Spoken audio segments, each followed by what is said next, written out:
बात सन 2017 के अंदर घटी थी। मैं मध्य प्रदेश के एक अस्पताल में काम करता हूँ।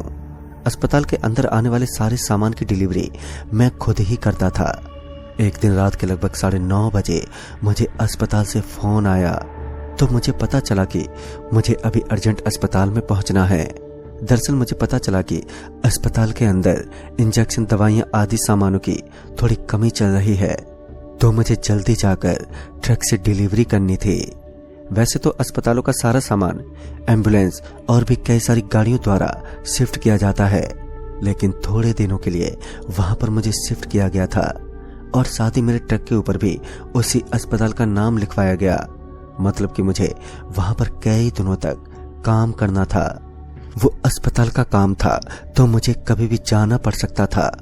ऐसे में मैंने अपनी गाड़ी को स्टार्ट किया और फिर जल्दी से पहले तो अस्पताल के लिए पहुंचा। सबसे पहले मैं अस्पताल में पहुंच गया तो मुझे पता चला कि आज पूरी रात मेरी गाड़ी के अंदर ही कटने वाली है।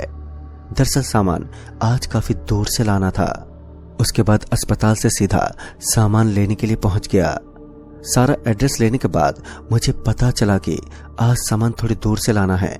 वैसे रात में जब मैं किसी भी स्थान पर जाता हूं तो मुझे थोड़ा डर सा लगता है, खास करके जंगल जैसी जगहों पर, मगर मेरे पास कोई और चारा भी नहीं था।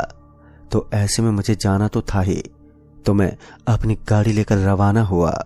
रात के लगभग 1:30 बजे अचानक से मैं एक जंगल में पहुंचा। उस दिन उस जंगल का नजारा सच में बहुत ही डरावना लग रहा था। चारों ओर अंधेरे ने अपना एक अलग ही माहौल बनाकर रखा था। चारों ओर घनघोर पसरा हुआ सन्नाटा अपनी गंभीरता को बयां कर रहा था, मगर मुझे थोड़ा थोड़ा अब डर महसूस होने लगा, क्योंकि इस समय मैं जंगल में जो था तभी अचानक से एक आवाज ने मेरे डर को और भी ज्यादा बढ़ा दिया। दरअसल मुझे ऐसा लगा कि मेरी ट्रक के ऊपर कोई जोर जोर से कूद रहा हो। उस भयानक जंगल में वह आवाज जोर जोर की और डरावनी लग रही थी। दरअसल इंसान के अंदर इतनी ताकत नहीं होती, और इस बार तो ट्रक के ऊपर से मुझे अंदर की तरफ एक हाथ घुसते हुए दिखा। ट्रक के लोहे के अंदर मोच पड़ने लगी। सच में वह बहुत ही ताकतवर शक्ति थी। मुझे डर महसूस हो रहा था। अब तो मुझे यह पक्का विश्वास हो गया कि वह कुछ शैतानी शक्ति ही है, मगर मेरे पास ट्रक चलाने के अलावा कोई और चारा भी नहीं था। बस मैं जल्दी से इस जंगल से गुजर जाऊं, बाद में कभी भी इस जंगल से गुजरने की हिम्मत नहीं करूंगा। मैं अपने आप में यही बोलते बोलते ट्रक को भगाए जा रहा था ताकि ऊपर से वह नीचे गिर जाए, मगर वह शैतान था, कोई इंसान नहीं जो नीचे गिर जाएगा।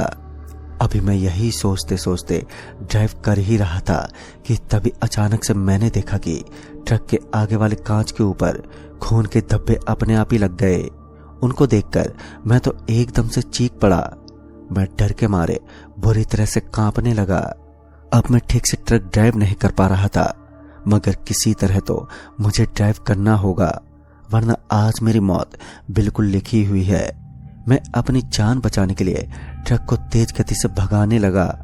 मैं डर के मारे लगातार अपने ट्रक को भगाता ही रहा।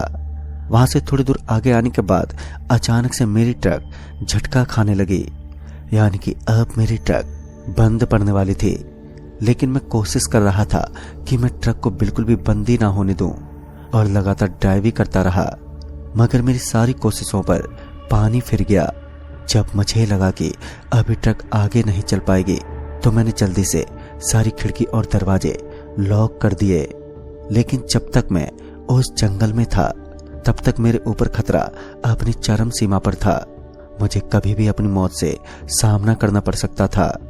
एक तो ऊपर से कोई शैतानी शक्ति मेरे पीछे पड़ी थी, और अब इस ट्रक का बंद पड़ जाना कहीं ना कहीं जरूर कोई ना कोई तो इन दोनों बातों का मिलन था।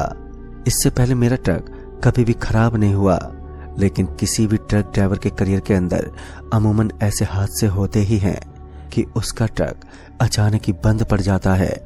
लेकिन मेरे साथ कोई हादसा नहीं, बल्कि बहुत ही भूतिया हादसा हो रहा था, जिसकी वजह से अब मेरी ट्रक भी एकदम से बंद पड़ चुकी थी। मेरी मुश्किलें लगातार अब बढ़ रही थी। कहीं पर भी यहां से निकलने का कोई रास्ता मुझे दिखाई नहीं दे रहा था। मैं तो चारों तरफ से घिर चुका था। अगर मैं बाहर निकलता तो मेरी मौत निश्चित थी। इससे तो अच्छा कि मैं ट्रक में ही बैठा रहूं। तभी अचानक से मेरे फोन की रिंग बज उठी। जब मैंने फोन उठाया, उसी अस्पताल का एक डॉक्टर था जो कि वहां का सारा काम संभालता था। तो उसने मुझे कहा, जितना जल्दी हो सके ट्रक को स्टार्ट करने की कोशिश करो। वो काफी गंभीरता के साथ मुझसे बोल रहा था। ऐसा ही लग रहा था कि जरूर इस जंगल में बहुत ही बड़ी गड़बड़ है। तो मैंने उससे कहा, मगर वह चीज क्या है जो मेरे पीछे पड़ी है? तो वो डॉक्टर साहब एकदम से मुझे भड़कते बोले, अभी तुम्हें अपनी जान बचानी है, इसलिए तुम उसकी बात मत करो, और जितना तुम उसकी बात नहीं करोगे उतना ही तुम्हारे लिए अच्छा होगा। डॉक्टर साहब की बातें मैं अच्छी तरह से समझ पा रहा था। उसने मुझसे कहा, अब तुम कुछ देर के लिए वहीं बैठे रहो और अपनी आंखों को बंद कर लो। लेकिन तभी अचानक से दरवाजे पर दस्तक हुई। जब मैंने कांच के अंदर से देखा तो मेरी आंखें खुली की खुली रह गईं। इस बार मैंने देखा कि लंबी चोटी वाला एक बहुत ही भयानक आदमी, जिसका चेहरा ऊपर से जला हुआ था, वो आदमी मेरी तरफ ही घूरे जा रहा था। वो सच में बहुत ही भयानक और डरावना लग रहा था। तभी अचानक से मेरा फोन भी कट गया और जब मैंने अपने फोन को देखा तो फोन से अब नेटवर्क गायब हो चुके थे और मैं इधर खतरे में अभी फंसा हुआ था। मैं अभी आंखें बंद करना चाहता था, लेकिन मैं इस कोशिश में नाकामयाबी हासिल कर रहा था, क्योंकि वह आदमी अभी भी दरवाजे के पास ही खड़ा था। मैं अपनी एक आंख से उसे देखता तो एक आंख बंद रखता, लेकिन वह अभी भी पत्थर की मूर्ति की तरह एकदम वहीं खड़ा होकर मुझे घूरे जा रहा था। उसके बाद उसने दरवाजा खटखटाना शुरू कर दिया। मैं तो वहां से निकलकर भागना चाहता था, मगर मैं ऐसा नहीं कर सकता था। थोड़ी देर बाद वो शैतान वहां नजर आना अब बंद हो गया। तो मैंने ट्रक स्टार्ट करने की कोशिश की, मगर मेरी 1000 कोशिशों के बाद भी ट्रक स्टार्ट नहीं हुआ।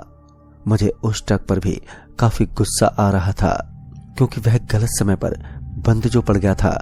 लेकिन ऐसा भी तो हो सकता है कि उसके पीछे भी शैतानी शक्तियों का साया हो, वरना इससे पहले तो मेरा वह ट्रक कभी भी बंद नहीं हुआ था। तो फिर आज ऐसे अचानक से बंद हो जाना, कहीं ना कहीं कुछ तो गड़बड़ थी। अब तो मुझे बिल्कुल ये समझ में आ चुका था कि जब तक इस शैतान से मेरा पीछा नहीं छूट पाएगा तब तक मेरा ट्रक स्टार्ट नहीं होगा। फिर मैं एक आखिरी कोशिश करने लगा और इस बार मेरा ट्रक अचानक से स्टार्ट हो गया। ट्रक को स्टार्ट होता देख मैं तो काफी खुश हो चुका था, लेकिन जब तक मैं इस जंगल से नहीं निकलता तब तक मेरी सारी खुशी बेकार थी। मैंने ट्रक का गियर चेंज किया और फिर फुल स्पीड में उसको भगाने लगा, और इस बार मेरी ट्रक उस समय भागने में कामयाबी हासिल कर चुकी थी। ट्रक काफी स्पीड में भाग रही थी, लेकिन तभी पता नहीं ट्रक के सामने क्या आ गया कि उसकी टक्कर की वजह से वह ट्रक के ऊपर से जाकर पीछे की तरफ गिर पड़ा। मगर मुझे समझ में नहीं आया कि सिर्फ 2-3 पल में ही यह सब क्या हो गया। लेकिन उस वक्त अब जो भी मेरे ट्रक से टकराए मुझे कुछ लेना देना नहीं था, मुझे सिर्फ अपनी जान बचानी थी। मुझे तो कुछ भी समझ नहीं आ रहा था कि आखिर यह भूतिया सफर अब मेरे साथ और कितनी देर तक चलेगा।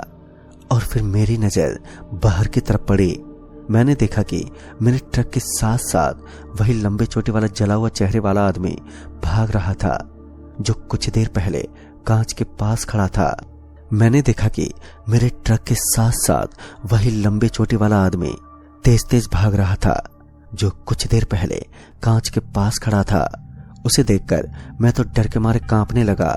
मेरा पूरा शरीर उस कड़कड़ाती ठंड में भी पसीने छोड़ रहा था, और उस वक्त ऐसा होना कोई बड़ी बात नहीं थी, क्योंकि डर के कारण मेरे साथ ऐसा होना एक छोटी सी बात थी। लेकिन अभी मुझे किसी भी तरह उस आदमी से पीछा छुड़ाना था। फिर मैंने अपने ट्रक की स्पीड पूरी कर दी जितनी वह चल सकता था, मगर फिर भी वह आदमी लगातार मेरे ट्रक के साथ साथ दौड़े जा रहा था। जितनी तेजी से मैं ट्रक को भगाता, वह शैतान भी उतनी ही तेजी से ट्रक के साथ साथ भागने लगा। तभी अचानक से मुझे ऐसा महसूस हुआ कि ट्रक का एक पहिया पंक्चर हो चुका है, मगर इस वक्त मैं बाहर की तरफ भी नहीं देख सकता था, क्योंकि बाहर की तरफ वह शैतान मेरा इंतजार ही तो कर रहा था कि कब मैं अपना सिर बाहर की तरफ निकालूं और वो इसके साथ ही मेरा सर धड़ से अलग कर दे। मगर इस वक्त मुझे अब यकीन हो चुका था कि ट्रक का आगे वाला पहिया पंक्चर तो हो ही चुका है। अब मुझे जल्दी से उस जंगल से निकलने का रास्ता देखना था। फिर वहां से लगभग 15-20 मिनट के बाद मुझे सामने थोड़ी रोशनी नजर आ रही थी, यानी कि अब मैं जल्दी ही शहर के एक हाईवे पर आने वाला था। मगर वह रोशनी अभी भी काफी दूर से नजर आ रही थी। इसका मतलब अभी भी मुझे थोड़ा और सफर तय करना था। लेकिन जैसे जैसे मैं उस रोशनी के करीब पहुंच रहा था, वैसे वैसे खतरा मुझ पर बढ़ता ही जा रहा था। दरअसल जब मैं थोड़ा और आगे गया तो अचानक मेरी ट्रक की स्पीड धीमी होने लगी।